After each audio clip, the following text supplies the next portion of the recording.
نؤمن به ونتوكل عليه ونعوذ بالله من شرور أنفسنا ومن سيئات أعمالنا من يهده الله فلا مضل له ومن يضلله فلا هادي له ونشهد أن لا إله إلا الله وحده لا شريك له ونشهد أن سيدنا ونبينا محمدا عبده ورسوله صلى الله تعالى عليه وعلى آله وأصحابه وبارك وسلم تسليما كثيرا. أما بعد فأعوذ بالله من الشيطان الرجيم. بسم الله الرحمن الرحيم. قل تعالوا أتل ما حرم ربكم عليكم ألا تشركوا به شيئا وبالوالدين إحسانا ولا تقتلوا أولادكم من إملاق نحن نرزقكم وإياهم ولا تقتلوا النفس التي حرم الله إلا بالحق ذلكم وصاكم به لعلكم تعقلون. ولا تقربوا مال اليتيم إلا بالتي هي أحسن حتى يبلغ أشده وأوفوا الكيل والميزان بالقسط لا نكلف نفسا إلا وسعها وإذا قلتم فاعدلوا وبعهد الله أوفوا ذلكم وصاكم به لعلكم تذكرون. وعن معاذ بن جبل رضي الله تعالى عنه أنه قال كنت خلف النبي صلى الله عليه وسلم فقال يا معاذ أتدري ما حق الله على عباده وما حق العباد على الله؟ قلت الله ورسوله أعلم. فقال أما حق الله على عباده أن يعبدوه ولا يشركوا به شيئا وحق العباد على الله ألا يعذبهم إذا فعلوا ذلك أو كما قال عليه الصلاة والسلام. اللهم صل على محمد وعلى آل محمد كما صليت على إبراهيم وعلى آل إبراهيم إنك حميد مجيد. اللهم بارك على محمد وعلى آل محمد كما باركت على إبراهيم وعلى آل إبراهيم إنك حميد مجيد. মাদ্রাসায় আবু বকর রাদিয়াল্লাহু আনহু ও মসজিদ কমপ্লেক্সের উদ্যোগে আয়োজিত 15তম বার্ষিক ওয়াজ ও দোয়ার মাহফিলের সম্মানিত সভাপতি হযরত উলামায়ে কেরাম, এলাকার অত্যন্ত শ্রদ্ধাভাজন মুরব্বিয়ানে কেরাম, বিভিন্ন জায়গা থেকে আগত সম্মানিত সকল বয়সের দিনদার মুসল্লিয়ানে কেরাম, পর্দার আড়ালের আমার মা ও বোনেরা, আমি কোরআনে পাকের সূরা আনআমের 151-152 নম্বর আয়াত আপনাদের সামনে তেলাওয়াত করেছি। এই দুটি আয়াত এত গুরুত্বপূর্ণ। হযরত আব্দুল্লাহ ইবনে মাসউদ রাদিয়াল্লাহু তাআলা আনহু বলেছিলেন মান আরাদা আন ইয়ানজুরা ইলা সহিফাতি রাসূলিল্লাহি সাল্লাল্লাহু আলাইহি ওয়াসাল্লাম আল্লাতী আলাইহা খাতমুহু ফালিয়ানজুর ইলা হাতাইনিল আয়াতাইনি মিন সূরাতিল আনআম। কেউ যদি রাসূল সাল্লাল্লাহু আলাইহি ওয়াসাল্লামের হাতের লেখা একটা চিঠি, যে চিঠিতে রাসূল সাল্লাল্লাহু আলাইহি ওয়াসাল্লামের সিলমোহর দেওয়া আছে, এমন কোন চিঠি যদি দেখতে চায় যে আল্লাহ রাসূল একটা কথা লিখে গেছেন, তাহলে এই দুই আয়াত দেখলেই খাইবে। হযরত আব্দুল্লাহ ইবনে আব্বাস রাদিয়াল্লাহু তাআলা আনহু উনি বলতেন যে আয়াতান মিন সূরাতিল আনআম হিয়া হুমা মিনাল আয়াতিল মুহকামাত التي قال فيها سبحانه وتعالى هو الذي أنزل عليك الكتاب منه آيات محكمات هن أم الكتاب وأخر متشابهات। আব্দুল্লাহ ইবনে আব্বাস রাদিয়াল্লাহু তাআলা আনহু বলতেন কোরআনের কিছু আয়াতের ঘোষণা একবারে স্পষ্ট, এই দুটি আয়াত সেই স্পষ্ট আয়াত সেই ঘোষণারই অন্তর্ভুক্ত। রাসূল সাল্লাল্লাহু আলাইহি ওয়াসাল্লাম বলেন, নাহনু মাআশারাল আম্বিয়া বনুল আল্লাহ, আমরা নবীরা সব বৈভিত্তিক ভাইয়ের মতো, বিমাতা ভাইয়ের মতো। বিমাতা ভাই মানে বাপ এক মা দুই, বাপ এক মা দুই, বনুল আল্লাহ, বাপ এক মা দুই একদম। আমাদের সকল নবীদের মূল কথাগুলি এক। তয়েফে রাসূল সাল্লাল্লাহু আলাইহি ওয়াসাল্লাম যখন খুব মর্মাহত, আক্রান্ত, রক্তে সারা শরীর খুনে জর্জরিত, এই অবস্থায় এক আঙ্গুরের বাগানে ঢুকছিলেন। উতবা সাইবা দুজনে কাফের, উতবা ইবনে রাবিয়া, সাইবা ইবনে রাবিয়া। ওদের এক গোলাম খ্রিস্টান নাম আব্দাস, ও বলল যে লোকটা তো মার খেয়ে শেষ হয়ে যাচ্ছে, ওরে একটু আঙ্গুর দাও তো, আঙ্গুরের বাগান। রাসূল সাল্লাল্লাহু আলাইহি ওয়াসাল্লামের সামনে আব্দাস আঙ্গুর নিয়ে আসছে।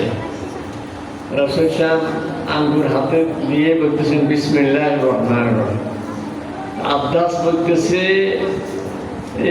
এই তাসমিয়া, এই কথা এই জমিনে তো কেউ বলো না, আপনি এটা কই পেলেন? এই যে রাসূল বিসমিল্লাহ বললেন, আব্দাস বলতেছে এটা কই পেয়েছে না, তুমি আবার কোন এলাকার মানুষ? তো আমি তো নিয়ে নেওয়া, বর্তমান ইরাকে মোসেলের কাছাকাছি একটা জায়গা নিয়ে নেওয়া। তো ওটা তো আমার ভাই ইউনুসের জায়গা, আপনি ওনাকে ছিলেন কেমনি?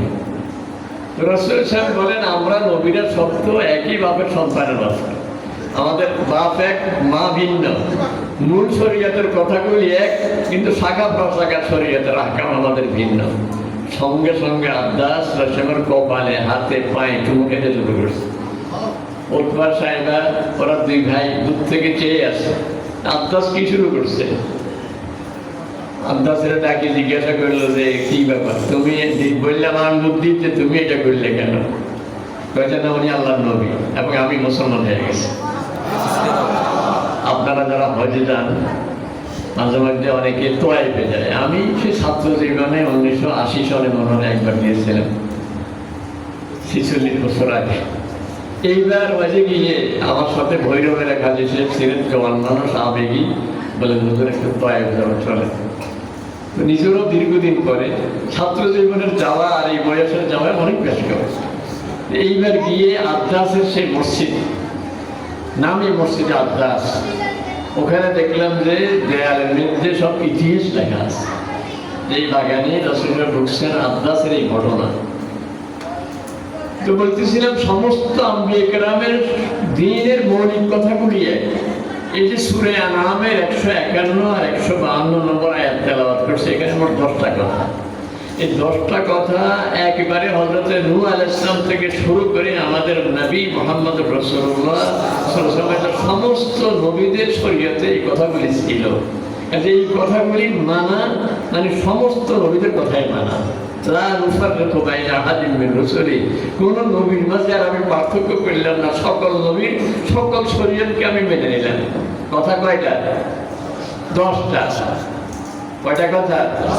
10টা। আমি এই 10টা কথাই আপনাদেরকে সংক্ষেপে বলবো, তফসিল করলে সময় লাগবে অনেক। আপনারা 10টা কথা মনে রাখবেন, ভুলে গেলে একজন আরেকজনের সাথে মাঝে মধ্যে দেখা হইলে আলোচনা করে নেবেন, পারবো না ইনশাআল্লাহ? 1 নম্বর বলতেছে, প্রথম আল্লাহ তাআলার ঘোষণা, হে রাসূল আপনি ওদেরকে, মক্কার কাফেরদেরকে, সারা দুনিয়ার মানুষকে জানিয়ে দেন, বল তাআলাও, এই আমার কাছে আসো, আতলু, আমি তেলাওয়াত করে তোমাদেরকে শোনাবো। আতলু মা হারামা রাব্বুকুম আলাইকুম, কি কি জিনিস তোমাদের রব তোমাদের জন্য হারাম করেছে এগুলি বলে দেও। তোমরা যদি হারাম পরিহার করো, ইত্তাকিল মাহারিমা তাকুন আ'বাদান নাস, হারাম যদি কেউ ছেড়ে দিতে পারে সে সবচেয়ে বড় আল্লাহওয়ালা হয়ে যেতে পারে।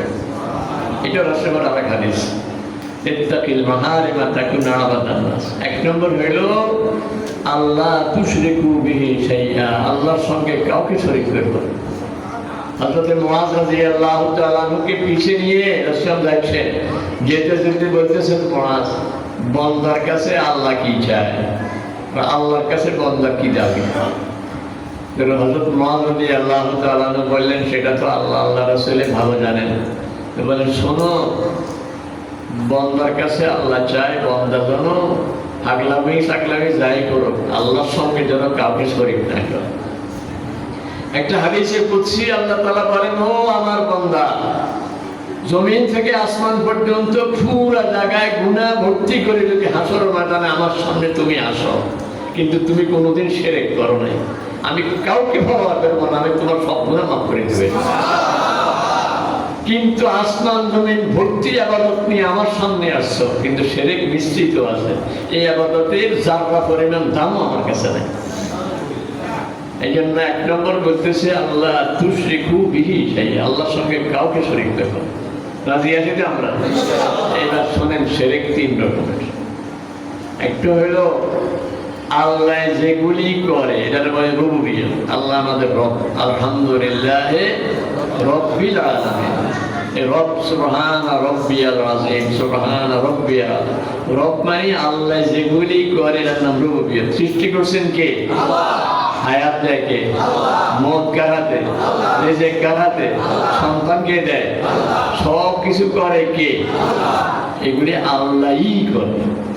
একটা হলো আল্লাহই করে, একটা হচ্ছে আল্লাহই করে, আল্লাহর সাথে একটা বলে।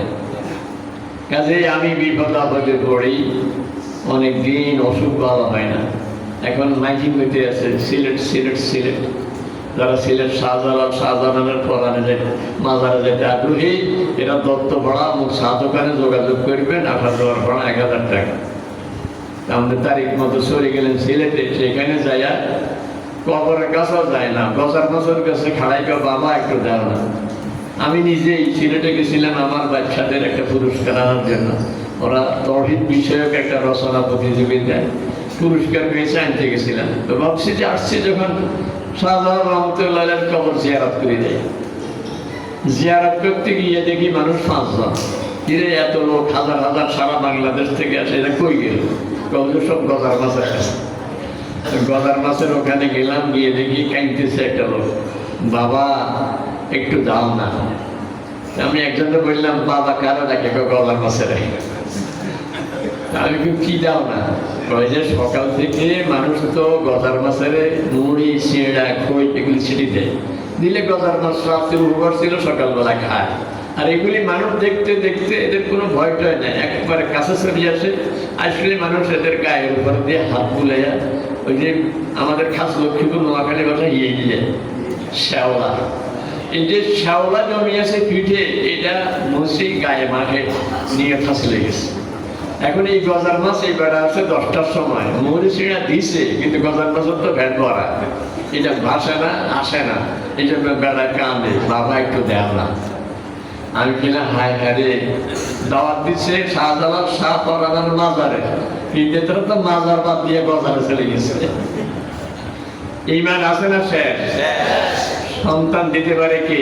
আল্লাহ। রোগ থেকে ভালো করতে পারে কে? আল্লাহ। কাজেই আল্লাহর কাছেই চাইব। দুনিয়ার মানুষ চাইলে নারাজ হয়, কিন্তু আমার আল্লাহ চাইলে খুশি হয়। আমার লক্ষ্মীপুরে একজন লোক আমার মসজিদে ফজরের পরে মসজিদে মিম্বারে বয়ান করতেছে, আমি দূরে কোনায় বসা। ওই লোকটাই বলে যে ভাইরা, গাছ বিক্রম কি একরকম কাটা যায়নি। তার বয়ানটা দেখেন, আমার এটা আরো 10 বছর আগে, কিন্তু আমার কথাটা আমার দিলে লাগছে। গাছ বেগুন কি একরকম কাটা যায়নি, কলা গাছে 1 রকমে কাটা গেছে, ধারালো দা বডি ছুরি দিয়া 1 কোপ দিলে কলা গাছ কাটা যেতে না।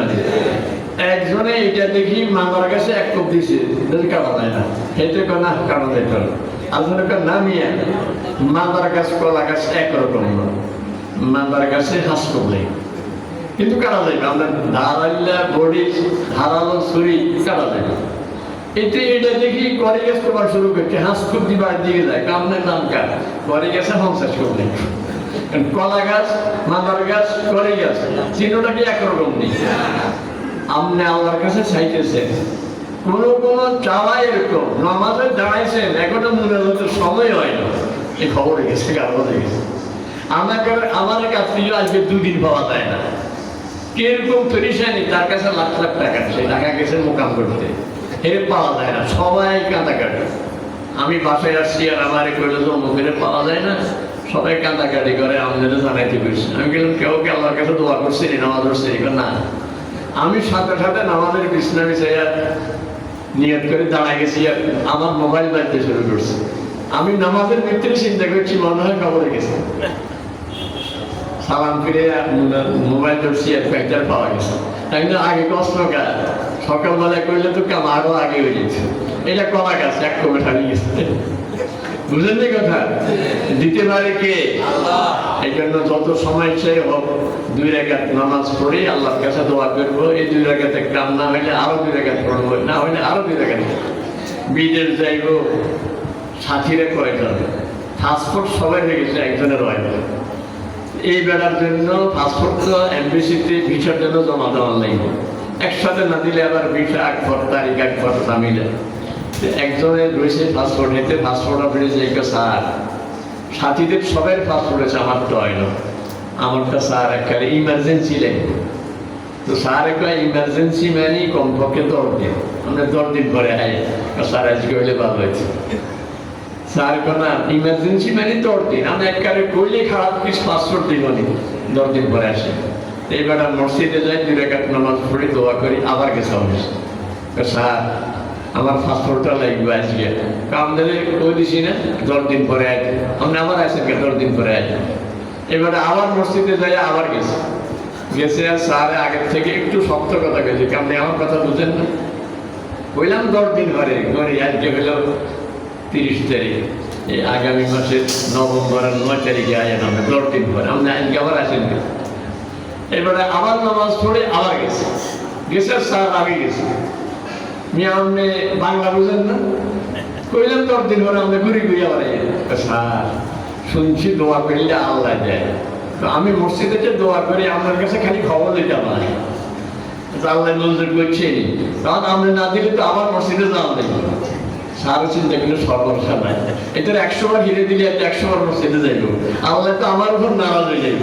এর কলিং বেল টিপ দিবে, এর 10 দিন হরে দিল তোরা দিবি, আজকে দিল তোরা দিবি। এইবারে পাসপোর্টটা নগদ দিয়ে দিস। দিতে পারে কে? এই জন্য 1 নম্বর হইল আল্লাহ রব, সব করে কে? 2 নম্বর হইল রব মানে আল্লাহ যেগুলি করে। দ্বিতীয় হলো আমরা যেগুলি করি, নামাজ পড়ি আমরা কার জন্য, রোজা রাখি আমরা কার জন্য, মান্নত করি আমরা কার জন্য, কুরবানি করি আমরা কার জন্য। আমরা যেগুলি আল্লাহর জন্য করি, এটা বলে উলুহিয়াত, ইবাদত। ইবাদত হবে একমাত্র আল্লাহ। মুনাজাত করবে একমাত্র কার কাছে? আল্লাহর কাছে। নামাজ পড়বো, সিজদা করবে একমাত্র কার? আল্লাহ ছাড়া কারো সিজদা করব না, আল্লাহ ছাড়া কারো কাছে মুনাজাত দিব না, আল্লাহ ছাড়া কারো নামে মান্নত করব না। রাজি আছি তো? ইমানদারি মসজিদে যে আগে মান্নত করেন, ইমান থাকতো। মাদারি মসজিদের মান্নত হবে না, হাজীগঞ্জের মসজিদের মান্নত হবে না, বাসি খন্দকার মসজিদ নোয়াখালী মান্নত হবে না, সব ভবানীগঞ্জের চৌরাস্তার ভূগের দিকে আছে মনখার মসজিদ। কোন মসজিদের নামে মান্নত হবে না, মান্নত হবে কার জন্য? আল্লাহর রাস্তায় দিন। এইবার আল্লাহর রাস্তায় দিতে যাইয়া চিন্তা করছেন মাদারি মসজিদে মুসল্লির বিষয়ে এখানে দিন, অসুবিধা নেই, কিন্তু মান্নত হবে কার জন্য? আল্লাহর জন্য হবে। যে যাবতীয় ইবাদত সবে কার নামে? কোন কোন মাজারে আছে, একজনে এক মাজার মানুষের চাকরি করত, উনি চাকরি ছাড়িয়ে দিয়েছে। আমি বললাম ছাড়িয়ে দিলেন কেন হুজুর? এরা পুরুষে এমনি এমনি যে গরু জবাই করে, গরু জবাই করতে বিসমিল্লাহ আল্লাহু আকবার কয় না, খাজা বাবা লক্ষ্মীপুরি, খাজা বাবা লক্ষ্মীপুরি করে জবাই করে। ইমান আছে না চলে গেছে? জবাই কার নামে হবে? আমি এক হয়েছে মিনাতে আফ্রিকান একটা ধরলাম যে হেতারা একাই গরু হতায় আলাদা, একাই জবাই করে সব। হেতারে বললাম যে তুমি আমাদের গরুটা জবাই করে দাও 7 নামে। হেঁটে চোখটা গরম করে তুমি হজ করতে আছে, অন্য সেরেক করো কি 7 নামে জবাই করো? তবে 1 নামে আল্লাহর নামে। বুঝলেন না কথা? আমি গেলাম না না বলেছে 7 শরীকের 7 জনের তরফ থেকে হবে, নাম হবে কার? কিন্তু আমরা অনেক সময় বলার সময় একটু ভুল করি বলে। এবার কোরবানি কোন নামে দিচ্ছে? হাস নাম। কোন নামে দিচ্ছে? 2 নামে। কই না না কইতে 2 জনের পক্ষ থেকে দিছি, কিন্তু নাম তো কার? আল্লাহ। এটারে বলে ইবাদতের ক্ষেত্রেও আল্লাহর সঙ্গে কাউকে শরীক করা যাবে না। 3 নম্বর আল্লাহর যে নাম আর গুণ আছে, এই নাম আর গুণ আল্লাহর গুণের মতো গুণ, আল্লাহর নামের মতো নাম কারোই হতে পারে না। গায়েব জানেন একমাত্র কে? এখন হুজুর আপনারা তো আপনি সব জানেন, বলে করতে হারেন, এখানে হন না। কোন হুজুর গায়েব জানেনি, কোন পীরে গায়েব জানেনি। আল্লাহ তাআলা আল্লাহ রাসূল সাল্লাল্লাহু আলাইহি ওয়াসাল্লামকে বলতেছেন, কুল লা ইয়ালামু মান ফিস সামাওয়াতি ওয়াল আরদিল গায়বা ইল্লাল্লাহ। ও আমার রাসূল, আপনি দুনিয়ার মানুষকে জানাইয়া দেন, আসমান জমিনের মধ্যে গায়েব আল্লাহ ছাড়া কেউ জানে না। গায়েব জানে একমাত্র কে? আল্লাহ। আল্লাহ ছাড়া কেউ গায়েব জানে না। হযরত ইমাম মালিক রাহমাতুল্লাহ আলাইহি চার ইমামের একজন ইমাম, সারা দুনিয়ার প্রসিদ্ধ চারজন ইমামের এক ইমাম। আমরা মানে ইমাম আবু হানিফা রাহমাতুল্লাহ আলাইহি, এরকম মালিকি মাযহাব, শাফিঈ মাযহাব, হাম্বলি মাযহাব। ইমাম মালিক রাহমাতুল্লাহ আলাইহি মদিনায় জন্ম, মদিনায় জীবন, মদিনারই বড় আলেম। শেষ জীবনে মনে বড় আশা যে মদিনায় আমার মৃত্যু হোক, জান্নাতুল বাকিতে আমার কবর হোক। এই জন্য মদিনা থেকে দূরে কোথাও যায় না, কারণ মনে হয় যেন বয়স যা বেশি দিন নেই। কিন্তু মনে করছিলাম গতবার মরি যাবো, মরি তো না, আসি তো। এখন মনে মনে চিন্তা হইলো যদি হাকে যেটা উমরাটা করে যেতে পারতাম, কারণ অল্প মক্কা শরীফ, মদিনা শরীফ উমরা করতে যে যাবো, যদি আবার হতে মরে যায় তাহলে মদিনার মৃত্যুর জন্য বসে রয়েছি, তো মদিনার মধ্যে আর ডাকে ঢুকলো না। এই ফেরেশা নিতে আছে। রাতে রাসূল সাল্লাল্লাহু আলাইহি সাল্লামকে স্বপ্নে দেখছে। স্বপ্নে দেখি কয়, ইয়া রাসূলুল্লাহ সাল্লাল্লাহু আলাইহি সাল্লাম, আমি আর কয়দিন বাঁচবো, যদি একটু কইয়া দিতেন তাহলে থাকে দিয়ে উমরাটা কারা করে আসতে পারতাম। তো রাসূল কিচ্ছু কয় না, খালি আঙ্গুল হাসকে দেখাইছে। আঙ্গুল কয়টা? এবার আর ঘুম ছুটে গেছে। এখন তো ফেরিসানি আরো বাড়ে গেছে। আপনি 5 দিন নিয়েছি না, 5 সপ্তাহ না, 5 মাস না, 5 বছর, কোনোটা বুঝতে পারি না। 5-এ কি বুঝলাম? তো নিজের একজন ছাত্র খাদেমকে, ওই জমানার একজন বড় মুহাদ্দিস ছিলেন, যিনি একা মুহাদ্দিস না, উনি মুহাদ্দিস, ওনার ভাই মুহাদ্দিস, ওনার বোন মুহাদ্দিস। তিনজনের নাম বুখারী শরীফে আছে। মুহাম্মদ ইবনে সিরিন, ওনার ভাই আনাস ইবনে সিরিন, ওনার বোন হাফসা বিনতে সিরিন। সিরিনের 2 ছেলে 1 মেয়ে, তিনজন শ্রেষ্ঠ মুহাদ্দিস। এই মুহাম্মদ ইবনে সিরিন একদিকে যেরকম মুহাদ্দিস, আরেকদিকে বড় বুজুর্গ। উনি স্বপ্নের ব্যাখ্যা একেবারে হুবহু বলে দিতে পারছেন। ইমাম মালিক রাহমাতুল্লাহ আলাইহি ছাত্ররে পাঠাইছে ওনার কাছে পাঠাইয়া বলল যে তুমি আমার নাম কইও না। বলল যে একজনে রাত্রে রাসূলকে জিজ্ঞাসা করছে, হুজুর আমি কয়দিন বাঁচবো? আল্লাহ রাসূল আঙ্গুল ভাঁজকে দেখাইছে, এটা মানে কি? এই ছাত্রে যায়া মুহাম্মদ ইবনে সিরিন বুজুর্গের কাছে বলল, হুজুর একজনের স্বপ্ন দেখছে। উনি কে, আরে এই স্বপ্ন কে দেখবো? দেখলে ইমাম মালিককে দেখতে পারে। হুজুর দেখছে তো উনি, কিন্তু উনি তো নাম করতে নিষেধ করছে, যে আমি নাম বলি না, নাম তো আমরা বলে দিচ্ছে। ওনারা যায় বলিও, কোরআনে আল্লাহ তাআলা বলছে 5টা জিনিসের ইলম আল্লাহ ছাড়া কারো জানে না। ইন্নাল্লাহা ইনদাহু ইলমুস সাআ ওয়া ইউনাজ্জিলুল গায়থ ওয়া ইয়ালামু মা ফিল আরহাম ওয়া মা তাদরি নাফসুম মাযা তাকসিবু গাদা ওয়া মা তাদরি নাফসুম বিআইয়ি আরদিন তামুত। 5টা জিনিস আল্লাহ ছাড়া কেউ জানে না। কিয়ামত কবে হবে আল্লাহ ছাড়া কেউ জানে না। বৃষ্টি কবে হবে, কোন এলাকায় হবে কেউ জানে না। গত পরশু লক্ষ্মীপুর থেকে গেছি, গরমে বাঁচি না, সার্কিট জায়গায় মা ফেলে লন্ডন হয়ে গেছে। ওরা পরে চেয়ার দিয়ে কোনো রকম আয়োজন করছে। ওইদিকে খুব বৃষ্টি, কোনখানে বৃষ্টি হবে কোনখানে হবে না, কতটুকু হবে কতটুকু হবে না, এটা আল্লাহ ছাড়া কেউ জানে না। নদীতে নিম্নচাপ সৃষ্টি হইলে, আকাশে মেঘ দেখলে আবহাওয়ার পূর্বাভাস, কিন্তু আগামী বছর অক্টোবরের 30 তারিখে বৃষ্টি হবে কি হবে না এটা দুনিয়ার কেউ জানে না। জানে কে? মায়ের পেটে যে সন্তান, এটা ছেলেরা মেয়ে আল্ট্রাসাউন্ড ছাড়া কাউকে ধরতে হবে। মানুষ যেটা বলে আল্ট্রাসাউন্ড করে মেশিনে বলে, তাও কিছু গুলো কিছু শুদ্ধ। ছেলেটা মেয়েটা বলল, কিন্তু এটা হইবার সময় কি মরবো না বাঁচবো, ওলা মা মরবো না ওলা মরবো কেউ জানে না। জানেন কে? হওয়ার পরে সে কি দুনিয়াতে চোখে দেখবে, মুখে কথা বলতে পারবে, সে কি দৃষ্টি প্রতিবন্ধী না বাক প্রতিবন্ধী, নাকি শারীরিক প্রতিবন্ধী, নাকি মেন্টালি প্রতিবন্ধী, কেউ জানে না। সেটা জানে একমাত্র কে? আল্লাহ জানে। মা বাবার জন্য উপকারী হবে না অপকারী হবে কেউ জানে না, সব জানে আল্লাহ। আর আগামীকাল কে কি করবে এটা কেউ জানে না, এটা জানেন কে? আল্লাহ। আর কে কোথায় মরবে, আপনি এক বাড়িতে ঢুকছেন যে দেখেন লোকটা বেশিক্ষণ আর নাই, আমরা ধারণা হয়ে গেছে, নিঃশ্বাস পাত্র হয়ে গেছে। আমরা আত্মীয় স্বজনকে বললেন যে একজন বসাই দাও, সুরে এসে পড়ো, আর তোমরা কথা বলিও না, তোমরা এই কালেমা শরীফ পড়ো। সেটা নারাজ হয়ে গেছে আপনার উপর, যে বুড়ি এলাকায় ঠেলে আমার আব্বারে কবর হারাই দিচ্ছে। আমরা একটু চেষ্টা করে দেখি, এই যারা অ্যাম্বুলেন্স আনি, অ্যাম্বুলেন্সে উঠাই, রামগঞ্জ গেছে, হাজিগঞ্জ গেছে, মারা গেছে, আমরা কারণ হাজির বিষয়টি এগুতায়িত করে। আমি মানা করছি নিত না, তলিশত কিনলে আসলে আজরাইলাম রামগঞ্জে ভাড়া দিয়েছি, কিন্তু সময় তো ওই যেতে আছে, এবার যাইয়ে দেওয়া যায় একেবারে জায়গা মতো, যেখানে তার মৃত্যু হওয়ার কথা সেখানে তাকে খুঁজতেই হবে। সুলাইমান আলাইহিসসালামের জমানায় একবারে আজরাইল আলাইহিসসালাম বেটার দিকে তাকাইছি, আর এই বেটার দৌড়ি সুলাইমান আলাইহিসসালামের কাছে গেছে। হুজুর, আল্লাহ নবী আজরাইল আলাইহিসসালাম আমার ভয় লাগা দিয়েছে, আমার ডর লাগে।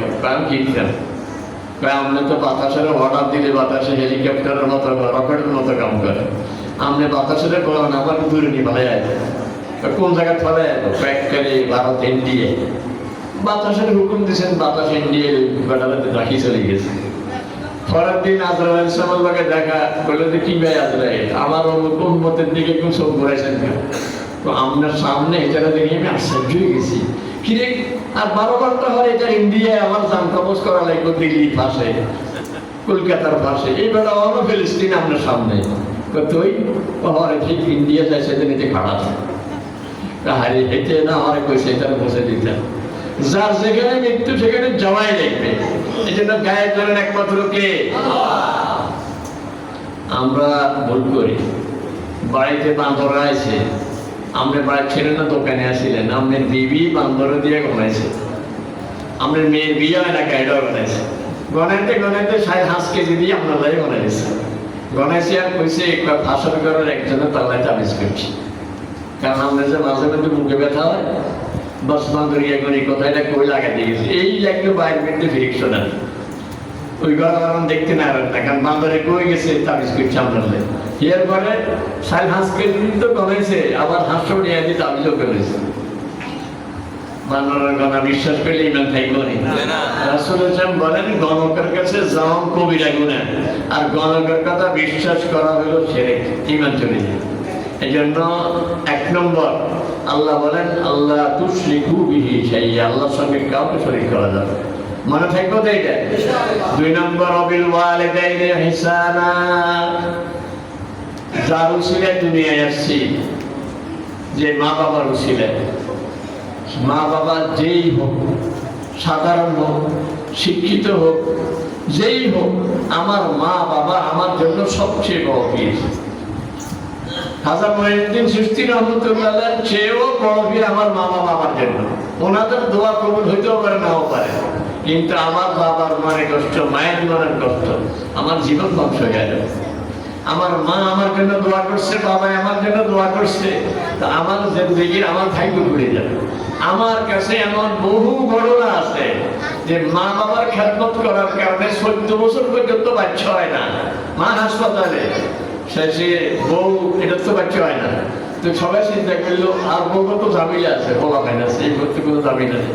এই বউয়ে শাশুড়ির খেদমত করছে হাসপাতালে 2 মাস, 2 মাস না যাইতে হেডপ্যাটে বাচ্চা চলে আসে, অথচ 14 বছর পর্যন্ত বাচ্চা হয় না। এরকম বহু ঘটনা আছে। একজনের চাকরি হয় না, মাত্র হাতে চাকরি হয়ে গেছে, একটা লোকের বিদেশের অনেক টাকা আটকে গেছে, মা বাপের সৌদি আরব নিয়ে দোয়া করেছে, ওমরা করে দোয়া করছে, হাতে হাতে লক্ষ লক্ষ টাকা জমা সব একসাথে হয়ে গেছে। বহু ঘটনা আমার জানা আছে, নাম বললে আপনারা সবাই চিনে যাবেন কার কার ঘটনা। এই জন্য যাদের লেখাপড়া শেষ, চাকরি হয় না, আমি বলছিলাম কোনো ফিরের কাছে যাওয়া লাগতো না, মা বাবার খুশি করে দেন। যাদের বিয়ে করছে, সন্তান হয় না, কিচ্ছু লাগতো না, মা বাবারে খুশি করে, দেখবেন যে আল্লাহ তাআলা সব ব্যবস্থা করে দেয়।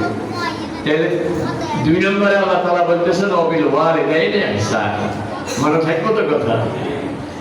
কোরআন শরীফে সূরা বাকারাতে একটা ঘটনা, বাকারা মানে কি? গাভী। মুসা আলাইহিস সালামের জমানায় একটা ধনী বেচারার একটা মাত্র মেয়ে, ভাতিজা চিন্তা করলো আমার চাচার এত সম্পদ, চাচা যদি মারা যায় তাহলে মেয়ে একজন হলে ভাই অর্ধেক, আর ওয়ারিস তো আর কেউ নাই, ভাতিজি হিসাবে আমি পাবো অর্ধেক। তো আমি এক কাম করি, চাচা থাকতে তো বিয়া মেয়ের আমার কাছে দিত না, কিন্তু চাচারে মারি ফেলাইলে ওই মেয়েটারে আমি বিয়ে করবো, তো হে পাইবো অর্ধেক, বাকিটা ভাতিজা হিসাবে আমি ভাববো অর্ধেক, পুরো সম্পদ তো আমার কাছে চলে যাবে। তো চাচা মরে না কেন, তো চাচারে চিন্তা করি মারিয়ে ফেলেছে। মারিয়ে একটি দল লইয়া রাস্তায় দত্ত গড়াই রোডে বাস বন্ধ, গাড়ি বন্ধ, এটি মিছিল করে, খুনি তুমি যেই হও তোমায় আমি ছাড়বো না, মিছিল করে বাতি যায়। এখন ভাববি দিস পায় না তারা মাই লোকে, কারণ বাতিতে তো মিছিল করে চাষার জন্য মারছে, কিন্তু হেঁটে এরকম ঘটনা আমাদের দেশে ঘটেনি না, ঘটে না। রাজনীতির দলারা নিজের লোক নিজে মারে, মিছিলের ভিতরে নিজে মারিয়ে রাখছে নিজের লোকের, মারি অন্য দলের বাড়িতে ভাঙচুর করিডোরে তাণ্ডব ঘটাই দিচ্ছে। এখন মুসা আলাইহিস সালাম যেহেতু বেঁচে আছেন, মুসা আলাইহিস সালামের কাছে গিয়ে বলল যে একটু দোয়া করেন আল্লাহ তাআলার কাছে যেন আমাদের জন্য এই ব্যবস্থা করে দেয়, কে মারছে ঘাতককে যেন আমরা বের করতে পারি। মুসা আলাইহিস সালাম বললেন ইন্নাল্লাহা ইয়া'মুরুকুম আন তাযবাহু বাকারা, আল্লাহ বলছে একটা গরু জবাই করি, গরুর লেজেরে মুর্দার গাল লগে লাগাই দিলে মুর্দায় বলে দিবে তারা কে মারছে।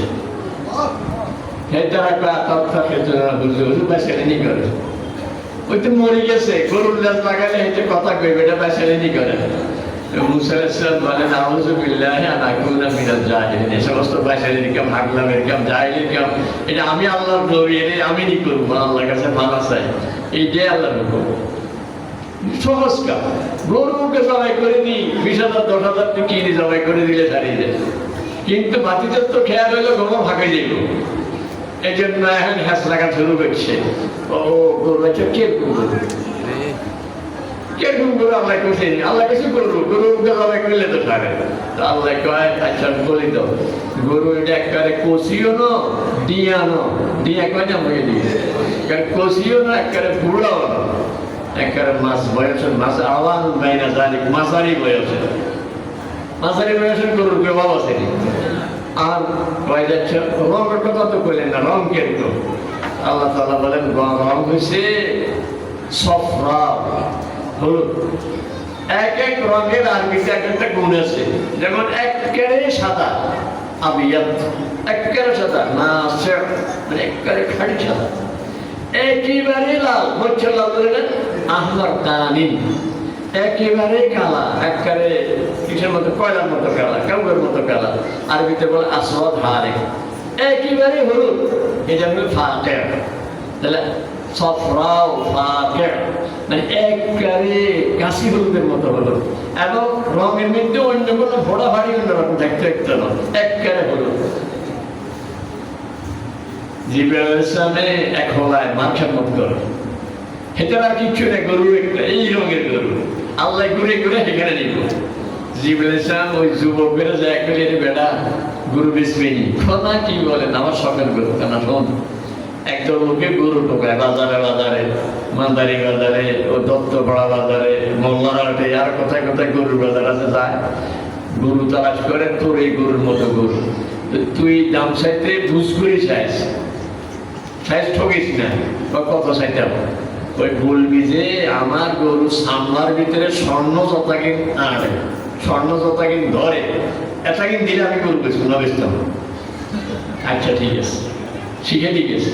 এইবার বাজারে গেছে জিবরাইল আলাইহিস সালাম একটা ছবি ধরে, দেখো কি ভাই আপনাকে গতকাল দেখলাম মোল্লারা, আজকে দেবার মাতারি, কি ব্যাপার, বাজারে বাজারে ঘুরেন কেন, কি টোকান? গায়ে গরু টোকায় কোনো বাজারে চাষি হয় না, ভাই আমার কাছে আছে, এটা সৈয়দপুরে না, এটা সৈয়দপুর গ্রামে অমুক ভাই অমুক গরু আছে, এরকম অমুক বলা বাস দৌড়ি চড়িয়ে আছে, মেম্বার চেয়ারম্যান সৈদার, এরা তো হিসেছে, কারণ একটা মামলার তদন্ত গরু দিয়ে সব তো ভিসি ভিসি আছে, আর সে দেখে যেরকম বর্ণনা এরকম গরু বেশি, ওলা ওজন করে বেচবে না, এটা তো বেচতে না শেষ ধর হারাহারি শুরু করছে এক শর্তে, গরুর সামনার ভিতরে স্বর্ণ যতা কিনা আনে, এটা কিনে দিলে তো বেচবো।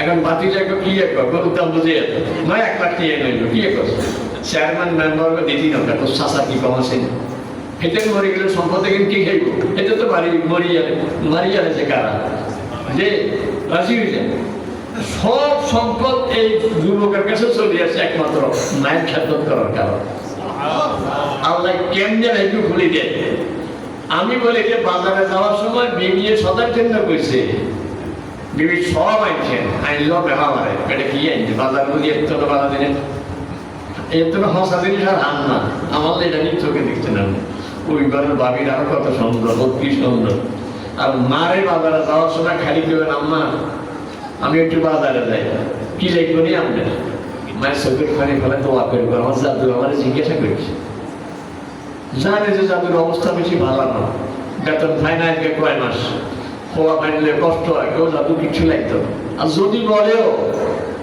বললো আমার ফান লাগবে 10 টাকা হাতা লাগবে 10 টাকা বা আমার গ্যাস্ট্রিকের ওষুধটা নাই কত সামান্য জিনিস আইনলে যে কি খুশি কি দোয়া করবে আপনার এই দোয়াতে আপনার চাকরি ছিল না চাকরি হয়ে যাবে বেতন আটকে বেতন হয়ে যাবে আল্লাহ তাআলা সব ব্যবস্থা করে দিয়েছে এই জন্য 2 নম্বরে আল্লাহ তাআলা বলেন নবীর ওয়ালিদাইনা ইহসানা তুমি মা বাবার সঙ্গে সৎ ব্যবহার করিও কোনো সময় মা বাবার মনে কষ্ট দিও না 3 নম্বরে ওয়ালা তাকতুলু আওলাদাকুম মিন ইমলাক আরব দেশে জাহেলিয়াতের যুগে আল্লাহ রাসূল যখন আসছেন তখন মেয়েদেরকে জীবিত মাত্র তো কেউ তো দিত তাও জীবিত আল্লাহ বলেন সন্তানকে এইভাবে হত্যা করো না এখন ওই কথা আমাদের দেশে নাই মারার কথা নাই কিন্তু কিছু কিছু লোক আছে সন্তান দুবে আরেকটা পেটে আয় গেছে হেঁটে ডাক্তার এখানে যাই পরামর্শ করে যারা হালাই দেয় আসেনি একদম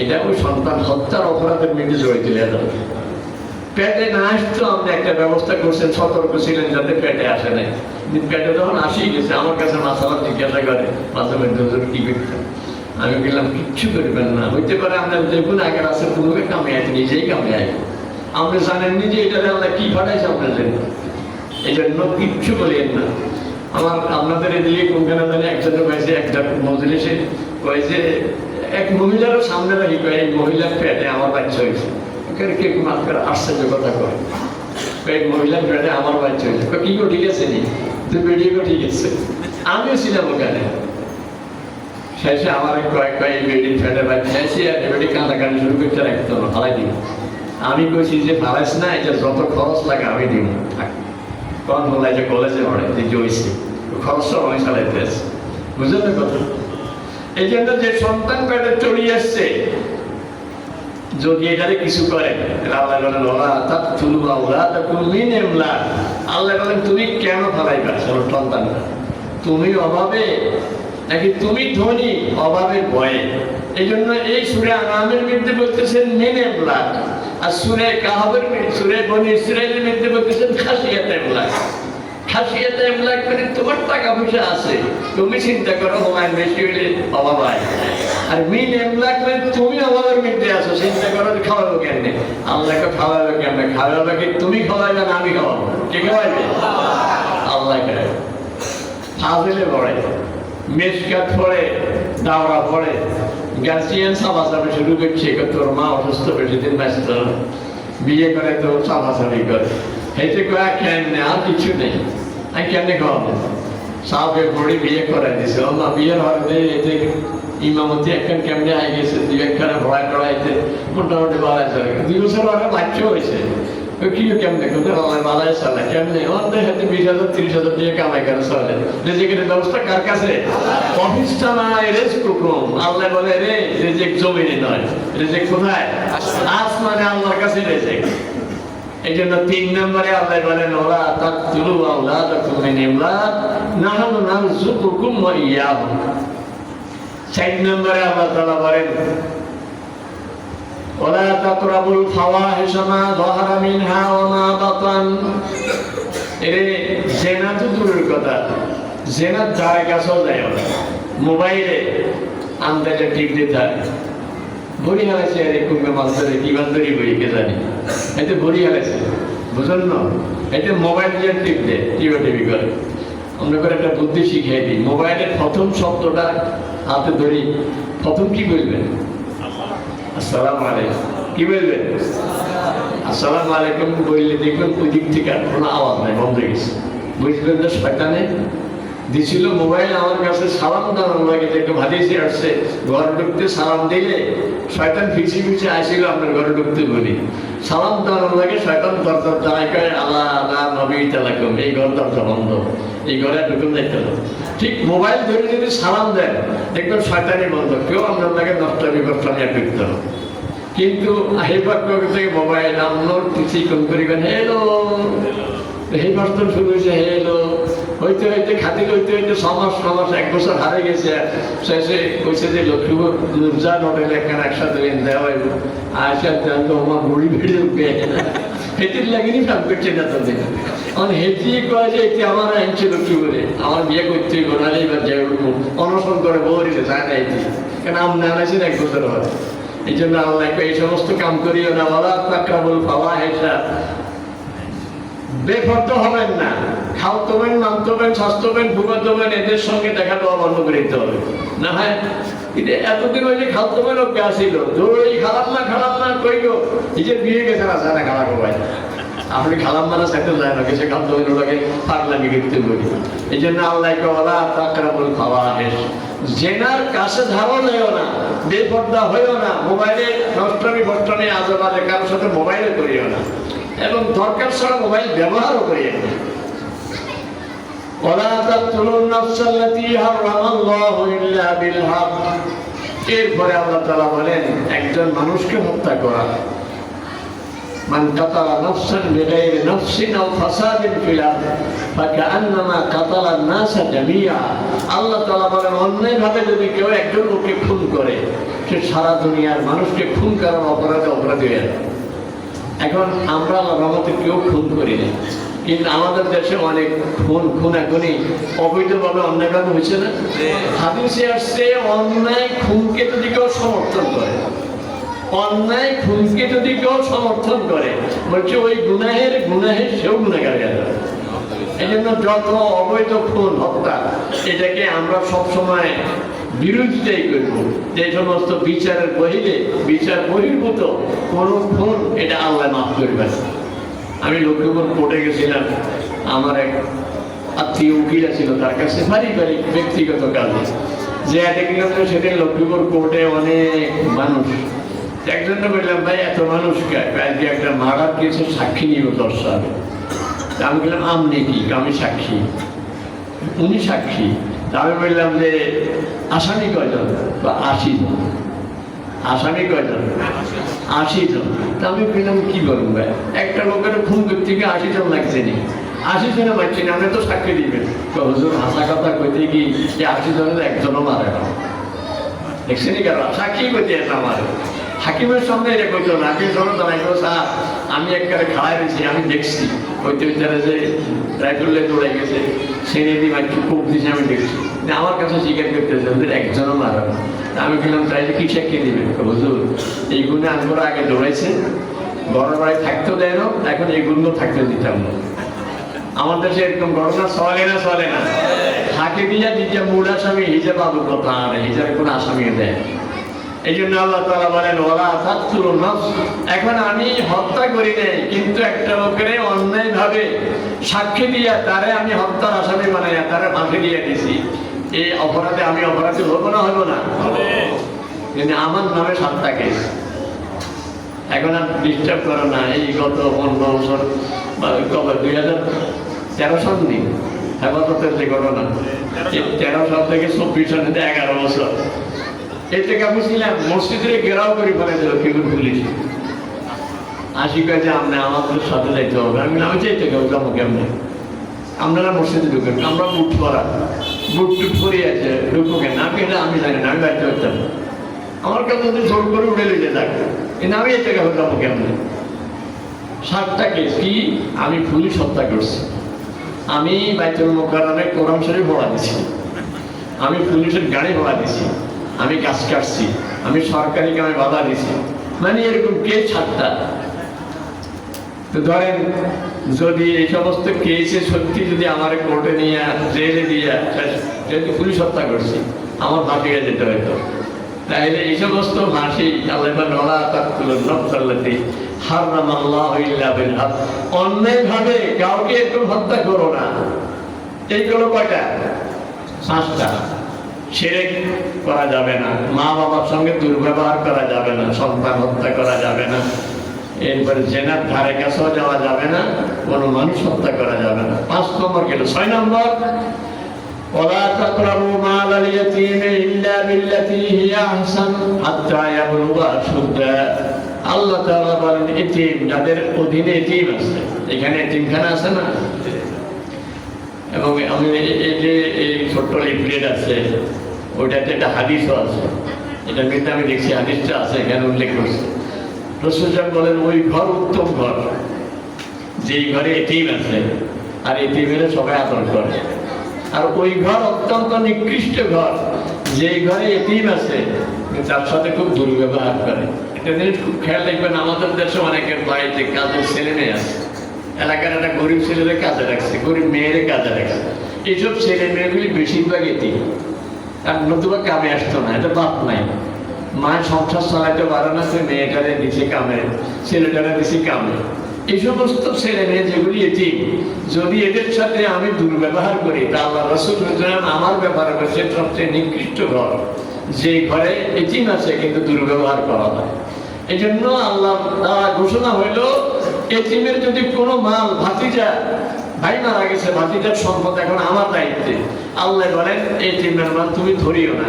হ্যাঁ, যদি এটারে কোনো ব্যবসায় খাটাও, ওই টাকা দিয়ে কিছু জমি কিনে দেখছো, সময় মতো বিক্রি করা যাবে, বড় হলে তার কামে লাগবে, ভালো কিছু হলে করো, না হয় এটা ধরিও না তুমি।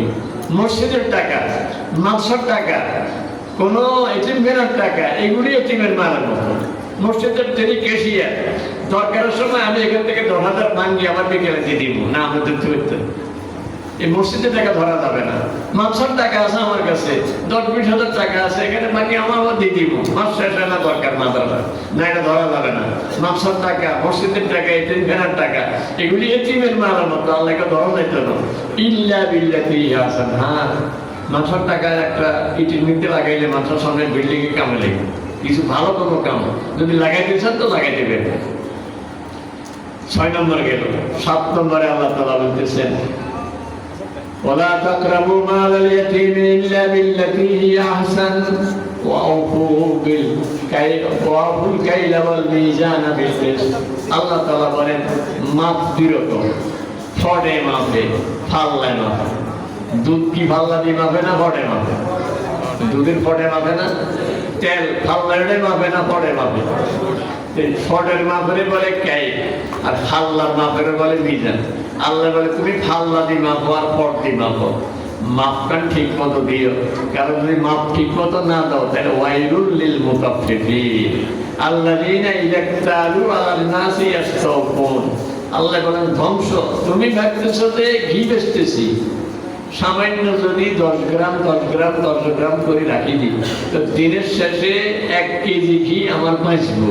1 কেজি ঘির দাম 1400 টাকা, দিন শেষে ঘি বেশি যা লাভ 1400 টাকা আরো অতিরিক্ত লাভ। একবার একটু ঘি বিক্রি করতো, বিকেল বেলায় দৌড়ি একজন বাড়ি থেকে দোকানে যায়, কয় চাচা কাকা আপনারা তাড়াতাড়ি পায়ে দিয়ে যেতে করছে, কিসে?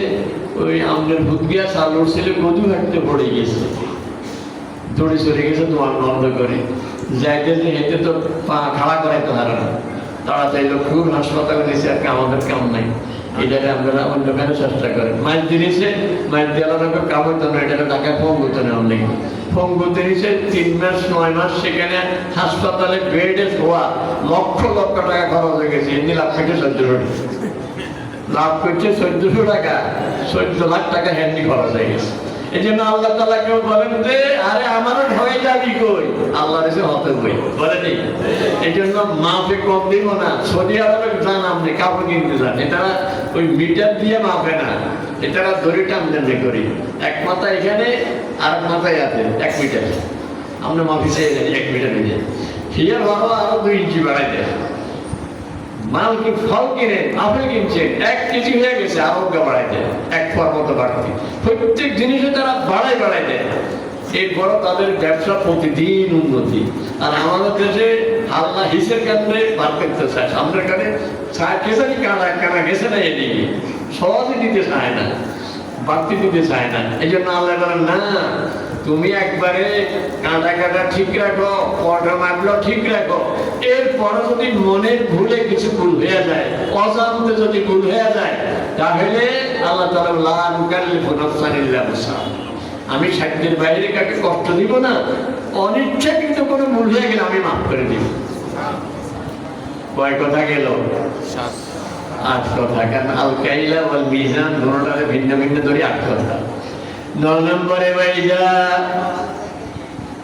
কুলতুম ফাদিলু ওয়ালাউ কানা যা কুরবা, আল্লাহ তাআলা বলেন কথা যখন বলবে হক কথা বলবে, ইনসাফের কথা বলবে, কখনো মানে মিথ্যা বলে কারোর উপর জুলুম করো না, কাউকে বাঁচাইতেও যাইও না, কাউকে ঠকাইতেও যাইও না।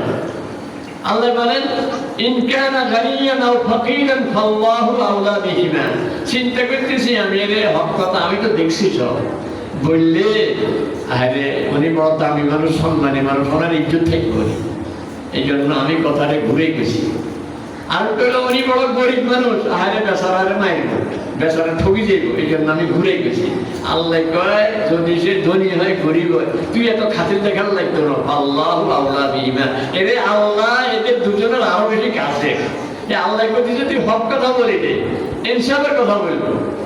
ওয়াইজা কুনতুম ফাদিলু ওয়ালাউ কানা যা কুরবা, এই জন্য কোনো সময় মিথ্যা বলবো না। মুমিন কোনোদিন মিথ্যা বলতে পারে না। রাসূল সাহেবকে সাহাবায়ে কেরাম জিজ্ঞাসা করছে, ইয়া রাসূলুল্লাহ হালিল মুমিনু ইয়াজমুর, মুমিন ভীরু, জিহাদে যায় না, ঘরে বসে ডরে কথা কয় না। মুমিন বখীল, সে যাকাত দেয় কিন্তু মানুষের এনে দাম ফেরত করে না, হইতে পারেনি, আল্লাহ রাসূলের জানবারান হইতে পারে, কিন্তু হালিল মুমিন একজন মুমিন মিথ্যা কথা বলে হইতে পারে, কথা এই হইতে পারে না। মুমিন কোনোদিন মিথ্যা কথা বলতে পারে না। মুনাফিকের আলামত এক হাদিসে 3টা, আর এক হাদিসে 4টা। কথা বললে মিথ্যা বলে, ওয়াদা করলে খেলাফ করে, আমানত রাখলে খেয়ানত করে। সাহাবায়ে কেরামের মধ্যে এই দোষ 3টার একটাও নেই। এর বরং মনে মনে ডর, কে জানি মুনাফিক হয়ে গেছি নাকি। হযরত হামজা রাদিয়াল্লাহু তাআলা দিনের বেলা দুপুরে ঘর থেকে বাইরে আসছে, ওমর রাদিয়াল্লাহু তাআলা বলেন কই যান? তো হামজা তো মুনাফিক হয়ে গেছে। কি কেমনে? বলে আরে রাসূল সাহেবের সামনে থাকলে মনের যে গতি বাড়িটারে এরকম থাকি না, তাহলে এখানে একরকম ওখানে একরকমের জন্য মুনাফিক। ওমর রাদিয়াল্লাহু তাআলা বলেন এই অবস্থা তো আমারও, তাহলে চলেন আমিও যাই। আমার ঘরে যে দুপুর বেলায় আল্লাহ রাসূল কি এই দুপুর বেলায় তো মানুষের ঘরে আরাম করে, আর আরাম দেশে যে গরম, এই সময় কেউ বের হয় না, এই জন্য দুপুরের নাম আরবিতে হাজিরা, হাজিরা। হাজিরুল শব্দের অর্থ বাদ দেওয়া, সব কামের থেকে মানুষের বাদ দিয়ে রাখে, কেউ কোনো কাম করে না। তোমরা কেন? হুজুর আমরা তো মুনাফিক হয়ে গেছি। কেমনে? কয় আপনার সামনে থাকলে যেরকম, ঘরে গেলে আরেক রকম, তো 2 রকম। না, মুনাফিক এতে হয় না। মুনাফিক হয় কথা বললে মিথ্যা, ওয়াদা করলে খেলা, আমানত রাখলে খেয়ানত, এটাতে মুনাফিক হয়। ওনাদের মধ্যে মুনাফিকি মোটেও নাই, তারপরও চিন্তা কে জানি মুনাফিক হয়ে গেছে নাকি। হযরতে হুযায়ফা ইবনে ইয়ামান রাসূল সাহেবের খুব গোপন তথ্য যার কাছে ছিল, সাহেবুস সিররে রাসূলুল্লাহ সাল্লাল্লাহু আলাইহি ওয়াসাল্লাম। হযরত ওমর রাদিয়াল্লাহু তাআলা ওনারে বলল যে ভাই হুযায়ফা, আপনার কাছে তো মুনাফিকের নাম আল্লাহ রাসূল বলে গেছে, একটু যদি আমারও বলতেন। আমার নাম বলছেন, দেখছেন না হযরত ওমর, আল্লাহ রাসূল বলেন ওমর যে রাস্তা দিয়ে হাঁটে শয়তান ওই রাস্তা দিয়ে হাঁটে না। সেই লোকে হযরত হুযায়ফাকে জিজ্ঞাসা করতেছে আমার নাম বলছেন, কারণ এটা তো আল্লাহ রাসূলের গোপন কথা, এটা কাউকে বলা যাবে না। মুশকিল, রাসূলের গোপন কথা ওনার কাছে থাকে, উনি ঠাস করলে তো সমস্যা। কাছে থাকবো ভাই, একটা কথা জিজ্ঞাসা করি, আমি মারা গেলে আপনার জানা যায় আইবে তুমি কি না? আমি সবাই আগে কোথায় সাইছে আমার নাম মুনাফিকের মধ্যে নাই বুঝি, কেন আপনি মুনাফিককে জানা হওয়ার নামে লিখছি। দেখছেন হযরত ওমরের মতো মানুষ চিন্তা হইলো কে জানি আমি মুনাফিক হয়ে গেছি নাকি। আর আমাদের বাঙালির মধ্যে দোষ একটাও নেই, আমার না আছে কথা কথা বললে সত্য সে মিথ্যা বেশি, ওয়াদা করলে ওয়াদার কোনো দামে নেই। আমানত কারো কাছে রাখলে সারে যে কারণে দায়িত্ব দিয়েছেন, রাস্তা একখানে 1 কোটি টাকা হয়েছে, দায়িত্ব দিয়েছেন, এতে 1 কোটি টাকা হয়, আগে 10 লাখ টাকা দিয়ে গাড়ি কিনে আনেছে, এটার ব্যবস্থা আগে করে ফেলেছে। আমানতের খেয়ানত এগুলি আছে না নাই? এই জন্য আল্লাহ তাআলা বলেন ওয়াইদা কুলতুম ফাদিলু ওয়ালাউ কানা যা কুরবা। 10 নম্বর অবিআহদিল্লাহি আউফু, যদি ওয়াদা করো কারোর সঙ্গে ওয়াদা রক্ষা করো। আমি বলি আমাদের বাংলাদেশের একমাত্র সমস্যা হলো 2টা জিনিস, কথা মিথ্যা, ওয়াদা খেলাপ। 2টা জিনিস যদি ঠিক থাকতো বাংলাদেশের একটা মানুষও অভাবে পড়তো না। কারণ আমার কাছে ধরেন টাকা নেই, আপনার কাছে 10 কোটি টাকা আপনার ব্যাংকে পড়ে দিয়েছে, আপনি ইচ্ছে করলে ওখান থেকে আমার 10 লাখ টাকা দিলে আপনার কোনো সমস্যা হয় না। কিন্তু আপনি দিতে পারতেছেন না যে হুজুরের মতো বহুত হুজুরে আমার ধোকা দিচ্ছে, এই হুজুরের উপর দিব বিশ্বাস করি না। কারণ এটা নয়, আমি নিজে আমার টুমসর মাদ্রাসায় তখন আমি প্রিন্সিপাল, একজন আছে তার হাতের মধ্যে গোড়ের চেইনের দাগ, হাতের আঙ্গুলের মধ্যে আংটির চিহ্ন, আশিকে আমি দিছি। বলে যে আমি সিলেট থেকে আমার ছেলেটাকে নিয়ে চিটাগাং যেতেছিলাম ছেলের চিকিৎসার জন্য। লাকসামে এখানে আসছি, একটা লোক আমার বাড়ির কর্মচারী কাজ করে, হে কি খাওয়াই দিয়া আমার ঘড়ি এবং আমার হাতের আংটি নিয়ে চলে গেছে। বাড়ি বলছে টুমসর, লক্ষ্মীপুর, এই জন্য আমি টুমসর আছি, তারে খুঁজ দিয়ে আসছি। আমার ছেলে করি, ছেলেটা লাকসাম স্টেশন মাস্টারের কাছে বসাই আসছি, এখানে এসে তাড়াতাড়ি, কেন আমার ধারণা আমার এই আংটি আর ঘড়ি লইয়া সে এখন সিলেট চলে যাবে, যায় আমার বিবিরে বলবো যে কাকায় বাড়াইছে, এখন আবার 10 লাখ টাকা দিচ্ছে আমার কাছে দিতে। বিশ্বাস হলে আমার কাছে ঘড়ি আর আংটি দিছে। এখন এখানে খোঁজ করি ভাইছে যে ঠিকানা এটা ঠিক নয়, মানুষ নয়। এখন হুজুর আমি তাড়াতাড়ি সিলেট যাও নাই, এখন বললে মাংস কি জন্য আসেন? আমার 500 টাকা হইলে আমি তাড়াতাড়ি চলে যাই, কারণ আমার মাছান আমার তো বাড়ি সব লুট করলে যাবি বেড়া। সেটার চেহারা ফেরত দেখি আমি 100 টাকা লগে দিয়ে দিয়েছি। এবং দেওয়ার সময় বলছি যে আমার মোবাইল নম্বর নিয়ে যান, যদি সুযোগ পান দিয়ে। আর মনে নিয়েছিল না, দিলে অসুবিধা নেই, টাকা 500। কথা বুঝতেছেন নি আমার? এই বেড়ারে আমি অবিশ্বাস করলাম, কেন এই বেড়া তো টাকা চলে গেছে। এর 1 বছর পরে আমি ঢাকার গাড়িতে না অন্য গাড়িতে এই সময় এই রোডে গাড়ি বাসে হঠাৎ করে এক লোকে পিছন থেকে বলতেছে এই গাড়ি থামান, আমার ব্যাগ পড়ে গেছে। তো হেল্পারে বলে ড্রাইভারে, ওস্তাদ গাড়ি থামান, একজনের ব্যাগ পড়ে গেছে। ড্রাইভারে কে ব্যাগ পড়ে কেমন গাড়িতে আমার হেঁটে গাড়ি চালাইতে যাচ্ছে। তারপরে হেল্পারে ওই বেটার অনুরোধে গাড়ি থামাইছে। সাইডের বেটার বেলা আমি বলতে হেঁটে হেঁটে নেটে আমারও দেখি ধরা যায়, বাড়িতে নামে গেছে হেঁটে না, ওই সিলেটের হেল্পারে এটা সিটিং, এটা কি ব্যাগ পড়ছে, এটা কিচ্ছু না, বেড়া হেঁটে। বুঝতেছেন নি কথা? কিন্তু চেহারা সুন্দর দেখে তো বুঝার কোনো উপায় ছিল না, দেখতে মনে হয় কত সম্মানী মানুষ। এই জন্য কথা মিথ্যা, ওয়াদা খেলাবে 2 কারণে আমরা কেউ কাউকে হাওয়া দিতে পারি না। এখন আপনি খুব ঠেকছেন, আমার কাছে গেলে একজনে আসি বলে আমার মামা ডাকতে, মামা আপনার মামির মেয়ে হয়েছে, রাত্রে মেয়ে হয়েছে আমার। এখন এই যে আমাদের গ্রাম্য ভাষায় কানা আদুলির কেমন ফেলে যে ব্যথা হয় বাচ্চা করে, এর কান্না সহ্য করতে পারি না, মামা কোকে টিয়া দিলে একটু উঠু দেখতেন। আমি টাকা দিয়ে মনে মনে চিন্তা করতেছি বাইরে যাই খবর দরকার, আরো কিছু টাকা দেওয়ার দরকার। হায় রে এই বেটি সন্তান হয়েছে, টাকা টোকা দেওয়ার কদিন পরে খবর দিয়েছি একখানে মিথ্যা সন্তান। বুঝেননি কথা? এই জন্য বাংলাদেশের সমস্যা হইলো ওয়াদা রক্ষা করে না। দেখেন কোরআন শরীফের এই হাদিস শরীফের যে ঘটনার কথা বললাম, হযরত হুযায়ফা রাদিয়াল্লাহু আনহু বদরের যুদ্ধের আগ মুহূর্তে হযরত হুযায়ফা রাদিয়াল্লাহু তাআলা আনহু ওনার বাবা ইয়ামান, হুযায়ফা ইবনে ইয়ামান, এরা বাপ ছেলে 2 জন মদিনা শরীফের বাইরে কোনো নিজস্ব কাজে গেছে। আসার সময় এর আগে বদরের যুদ্ধের আগে মক্কার কাফেররা চতুর্দিকে টহল দিত, মদিনা শরীফ কেমনে আক্রমণ করবে, কি করবে, তারা সব প্ল্যান প্রোগ্রাম বানাইতে আছে। কাফেররা হযরত হুযায়ফা এবং বাবা দুজনকে ধরে ফেলাইছে। ধরি কয় কি, তোমরা তো মুহাম্মদ সাল্লাল্লাহু আলাইহি ওয়াসাল্লামের লোক, তোমরা তো মদিনা যাইতেছো। হযরত হুযায়ফা আর ওনার বাবা কয় না, আমরা মুহাম্মদ সাল্লাল্লাহু আলাইহি ওয়াসাল্লামের কাছে যাই না, আমাদের বাড়ি মদিনা, আমরা মদিনা যাই। আমরা ঘটনাটা ওনাদের বাড়ির মদিনায়, বুঝেন না কথা? আমার বড় ছেলে মিশরে পড়ছে, সে যাওয়ার সময় দুবাই হয়ে গেছে প্রথমবার। যাওয়ার সময় আমি দুবাই দেড়হাম তারে দিয়ে দিছি যে দুবাই এয়ারপোর্টে অনেকক্ষণ থাকা লাগবে, তো তুমি কিছু দেড়হাম দিলে মোবাইল টোবাইল করতে পারবে, ফোন টোন করতে পারবে, আর কিছু খাইতে ছেলে খাইতে পারবে।